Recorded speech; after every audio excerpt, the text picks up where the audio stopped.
Ce jet de grenade de désencerclement lors d'une manifestation des Gilets jaunes en janvier 2019 est non réglementaire. Le même jour, à quelques minutes d'intervalle, ces 9 policiers effectuent plusieurs tirs tendus avec des lance-grenades, une pratique également interdite. Ces 2 exemples sont loin d'être des cas isolés.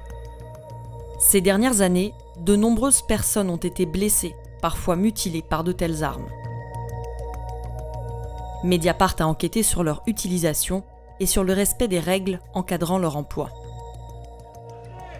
Pour tenter de comprendre comment les forces de l'ordre en font usage, nous avons visionné les images des principaux mouvements sociaux de ces 5 dernières années, publiées sur YouTube par l'agence de presse Line Press.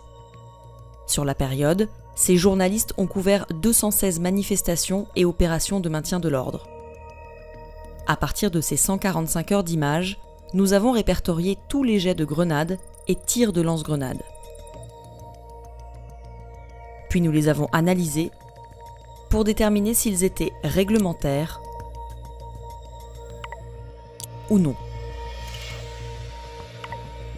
Cette base de données est accessible dans son intégralité sur le site de Mediapart.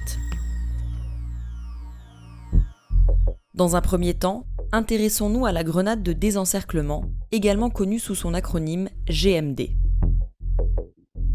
Cette grenade explose 1 seconde et demie après avoir été lancée, projetant dans un périmètre d'une dizaine de mètres 18 galets en caoutchouc. Elle est prévue pour les situations d'encerclement ou de prise à partie par des groupes violents ou armés.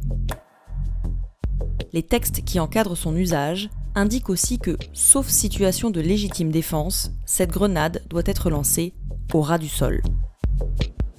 Un pictogramme placé sur chacune d'elles le rappelle très clairement. Nous avons voulu vérifier si cette règle était respectée. Contactée par Mediapart, la police nationale indique qu'un jet au ras du sol ne doit pas dépasser 50 cm de hauteur.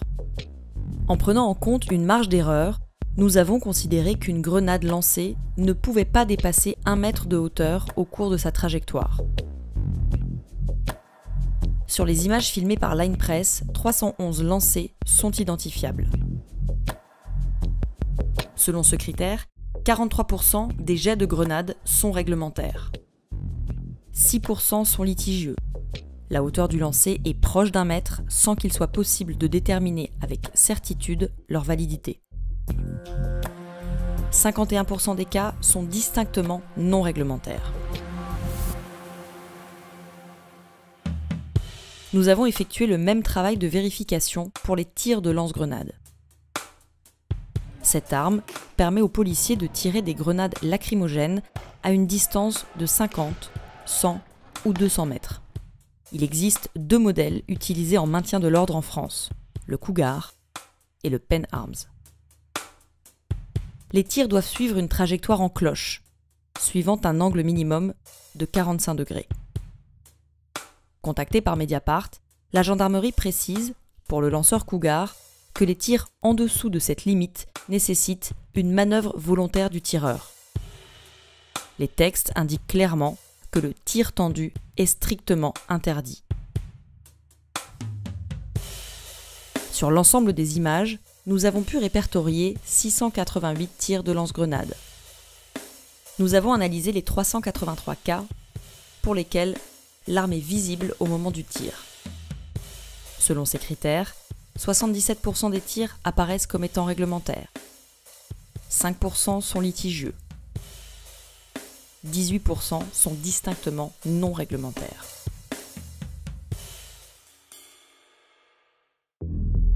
Derrière ces chiffres, il y a parfois des blessés graves, voire des personnes mutilées. C'est le cas de Manuel, un gilet jaune de 40 ans, qui a perdu un œil le 16 novembre 2019 à Paris lors d'une manifestation. Une enquête du Monde a démontré que sa blessure avait été occasionnée par un tir non réglementaire de lance-grenade. Le canon de l'arme étant incliné de seulement 15 degrés au moment du tir.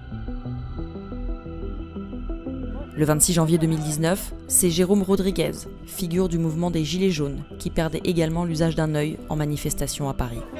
J'ai subi 2 attaques de la part de la police.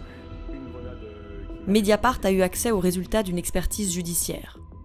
Preuve de la dangerosité extrême de cette arme, alors même que le jet a 7 fois été jugé réglementaire, le rapport précise que c'est un galet de la grenade de désencerclement qui est à l'origine de la lésion à l'œil droit. Nous avons interrogé la police nationale et la gendarmerie à propos des résultats de notre enquête et sur un éventuel lien avec le nombre élevé de blessés graves de ces dernières années. Au moment de publier cette enquête, la gendarmerie ne nous avait pas répondu. La police nationale n'a pas donné suite.